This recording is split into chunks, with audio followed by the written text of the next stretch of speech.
They messed with the wrong one for the last time. Yes, sir. Let me say it louder. For my chosen ones in the back. Listen, family, they messed with the wrong one for the last time. I need somebody to drop in the comments and say, I've had enough. Yes, sir. Make sure you drop in the comments, family, and say, I've had enough. You know what's funny about people? They throw their rocks, then they hide their hands, and then they antagonize you and make you out to be the bad person, right? The whole time, they were the ones starting the arguments. The whole time, they were the ones who were doing sneaky things, sneaky events. They were the ones who were starting the entire riffraff between the family, within the friend group, on the job. They were the ones. But you always took the rap. You know why? Because you were the most vocal out of everybody. See, when you are a person who don't say anything, most times it just roll right over. But when you speak on things, when you talk on things, and when you allow people to know, hey, look, number one, I'm not a pushover, and number two, I'm going to let people know when I didn't do it and when you did it, or how the whole thing went down. Most times the person who's vocal look like the bad person. I'm going to say that once again, y'all. Most times when people who are vocal speak on things, or when they are the ones who's vocal, they look like the bad person. And the reason why that is because you're the loudest, right? I remember, y'all, being inside the Kingdom Hall with my siblings. We would be inside the Kingdom Hall. Maybe it's a song going, or maybe it's Bible study, or whatever the case is. And so I'll be in the back. I'm like maybe 13, 14 at the time, maybe even 12, 11 sometime. And so I'll be doing the lean with it, rock with it. I'll be making little stupid googly faces, all type of crazy things. And my siblings, they'll start laughing at me, but they'll be the ones who got caught because they were the ones who was laughing. They were the ones who was like, stop. They were the ones who said something. And then when my mom turned back and look at me, or my grandparents were there, when they turn back and look at me, I'm looking like I just be reading the Bible, or like I'm just looking straight ahead. I be looking like I ain't did nothing, just whole time my siblings done got popped, they done got slapped, they done got something, because I was doing sneaky things or sneaky events, pinching them, whatever the case was, and they were the ones who was vocal. All right. And this happens a lot in life. People do things underneath the table. And when you be like, hey man, chill out, right? And even if it's not that to that extent, but you get what I'm saying. When people do certain things and you speak on it, you look like the troublemaker. You look like the problem. You look like the issue. Make sense of what I'm saying, y'all? And so what happens is, y'all, you get tired of it. You get tired. And you speak out, and you make sure a person never do that again. Okay. And so on this video, y'all, I want to speak about when they've messed with the wrong one for the last time, the buildup of what it took to get there. Okay. And how you know you're in that space, how you know that you're in that spot. Make sense, y'all? Let's go ahead and get directly into this banger. Before we do so, y'all make sure y'all leave a thumbs up on this video, as well as subscribe to the channel. Y'all be sure to ring my bell so you can be notified after every single video I post. Let's get right into it, y'all. Number one, you became unshakable. Okay. You became unshakable. This means that you can no longer be gaslit. You can no longer be triggered, and things no longer emotionally unstabilize you, right? Like, no matter what they do, they can be saying, hey, I'm about to jump off or fall off a bridge, or jump off or fall off a cliff. I'm not saying you're looking for their demise, but you're like, hey, that don't have anything to do with me. Sorry about that. All right. That reminds me of the guy, maybe he's a narcissist or whatever, and he says, I'm about to kill myself and you don't answer my phone. Now, prior to that, he done beat her. He done cheated on her. He done lied on her, slandered her, all type of things, manipulated her. And now he on the phone talking about, if you don't answer your phone, I'm going to kill myself, right? Guess what? You know when she's gone? When she don't respond to it, when it does not trigger her emotionally, when it does not make her feel like, let me give in to this before he do something to himself. Like when she says, you know what? I did not make you do that. That's your decision. In fact, I'll call the suicide people. I'll call some help for you. But I'm not going to indulge into that because I know what that is. What is it, Reno? That's manipulation. That's gaslighting. And that's trying to see if you can trigger the emotions of a person. Yeah, that's exactly what it is. So when they mess with the wrong one for the last time, you become unshakable. You don't care about what's going on. You don't care about family or their family or whoever it is.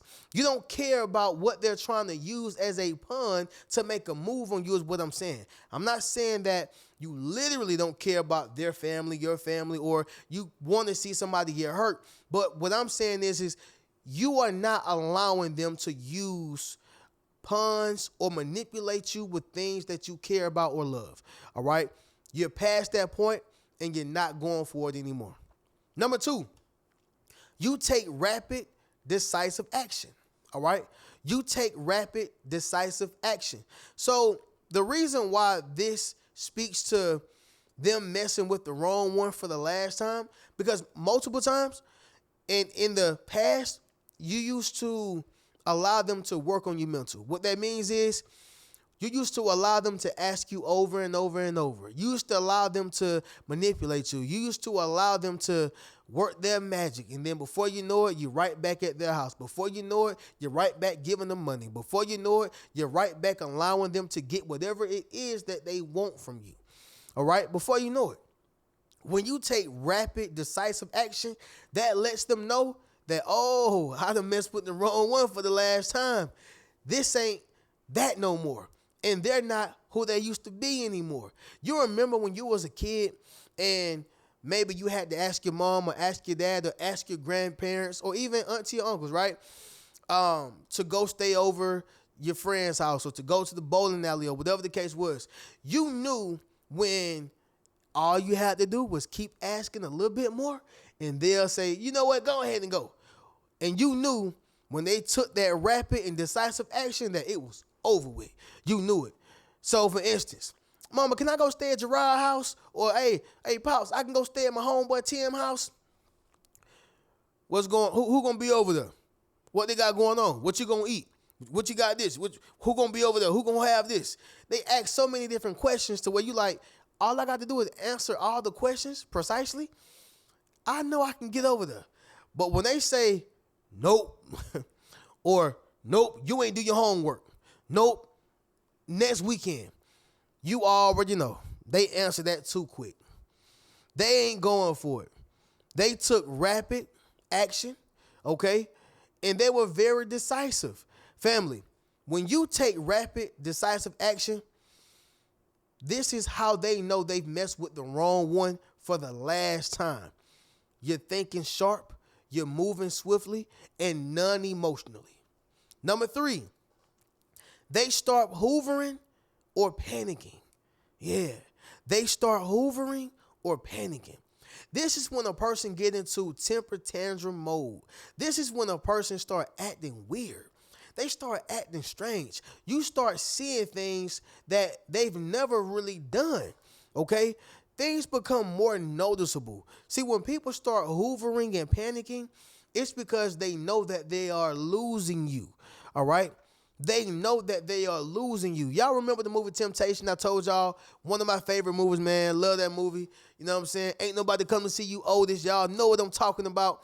When Otis had done cheated on his girl, it took one time for Josephine, right? Yeah, it was one time with Josephine. When he cheated that first time, she stayed for a little bit, but it just wasn't the same. According to the movie, it wasn't the same, man. And he started hovering and panicking. So guess what? That looks like different things for different people. Everybody don't hoover and panic the same way. For Otis, he was buying gifts. Just over the top gifts. Just here go a ring. Here go a necklace. Here go a bracelet. Here go this. Here go that. More trips. More of this. Whatever the case is, more dinners. None of it worked. Why? Because she was gone. Her heart was no longer in it. And so he started hoovering and panicking.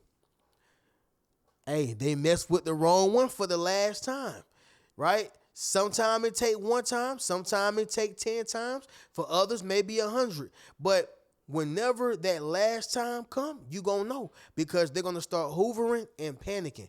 I'm telling you, they're gonna start peeping your vibe, peeping your actions, paying attention to how you respond. It just ain't the same. All right. It's gonna feel like your mind is somewhere else, but your body is there. Almost like a job when you know you tired of working that job. Your mind is at that next job. Your mind is on your business. Your mind is on your content creation, but your body here. And people may talk to you, hey, Keisha, what's going on? They probably got to say Keisha like 2 times because you thinking about your plan.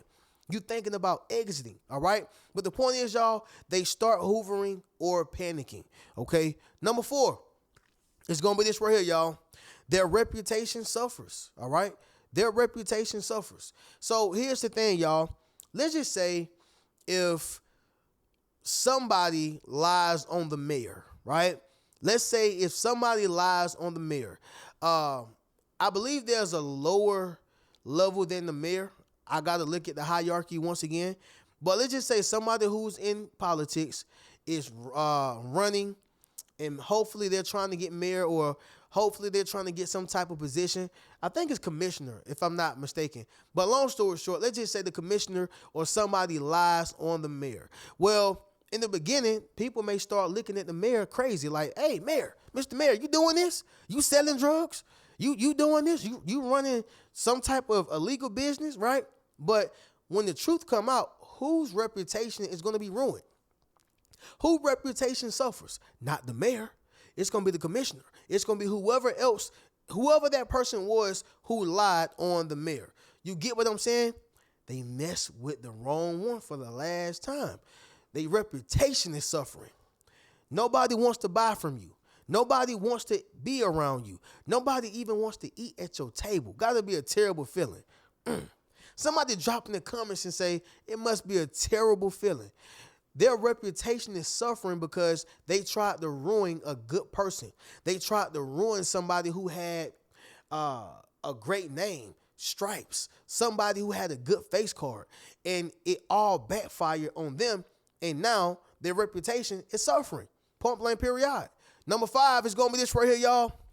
You are unaffected by their attempts to sabotage. You are unaffected by their attempts to sabotage. Family, when they mess with the wrong one for the last time, nothing they say, nothing they do will affect you. All right? See, most times, y'all, people try to sabotage you purposely because they're looking for that reaction. They're looking for that response. You get what I'm saying? That's almost like a deadbeat father showing up to a child's graduation. Let's just assume, right? Let's just assume that he's come drunk, he's come high, or he's just come, with bad energy. However, he's showing up because maybe he felt that if he crashed the party, he would get the attention that he was looking for, whatever the case was, right? How you know that child is no longer, affected by their pops, or no longer, pushed to the emotional limit by their father, is when they recognize that it's sabotage.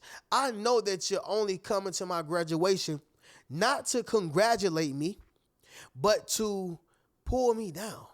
Not to say you're proud of me or you're happy for me, but to look and see what you had no part of helping grow or helping develop. All right. You're really coming in a hateful spirit. Family, just because some people show up to support you or show up to a celebration does not mean that they are celebrating you. Sometimes people are coming to your celebration because they're hoping that you fall. They're hoping that their energy transfer over to you. They're hoping something negative on you. Everybody who comes in your life or comes into an event or supports your wedding, supports you, whatever the case is, y'all, they're not supporting you because they're so happy. Some people are hoping that their energy transfer over to you. Some people are doing it just so they can say, I did this. Everybody are not coming in your life or coming to your events for positive or genuine reasons. So this goes right back to it, y'all. you have to be unaffected by their attempts to sabotage. You have to be unaffected by people trying to sabotage your success. You have to be unaffected by that. And once you get to a level of being unaffected, like I just explained, with the deadbeat dad who's coming to a graduation high and drunk, knowing that that child was not going to like that, you got to get to that station or that point in life to where you like, you know what? It don't even affect me. Leave him over there, y'all. Leave her over there, y'all. Let them do them. We're going to go over here. We're going to go into the sunset and live our lives. You're not going to get me emotionally tied into your stupidity. Point blank period, y'all. But yes, you are unaffected by their attempts to sabotage, all right? With that being said, y'all, we'll go ahead and do a recap, and then we'll get up out of here. But number one, you became unshakable. Number two, you take rapid, decisive action. Number three, they start hoovering or panicking. And remember, y'all, that can look different from anybody and everybody. They can be a person giving you gifts. They can be a person throwing temper tantrums. They can be a person panicking and checking your phone. They can be a person just doing all types of weird behavior. You gonna know the signs. Number four, their reputation suffers. And number five, y'all, you are unaffected by their attempts to sabotage. All right. With that being said, fam, get you a Yes Sir t-shirt, Yes Sir hoodie, book a one-on-one session with your boy, and you can check out any one of my books. Keep a rich mentality. Peace.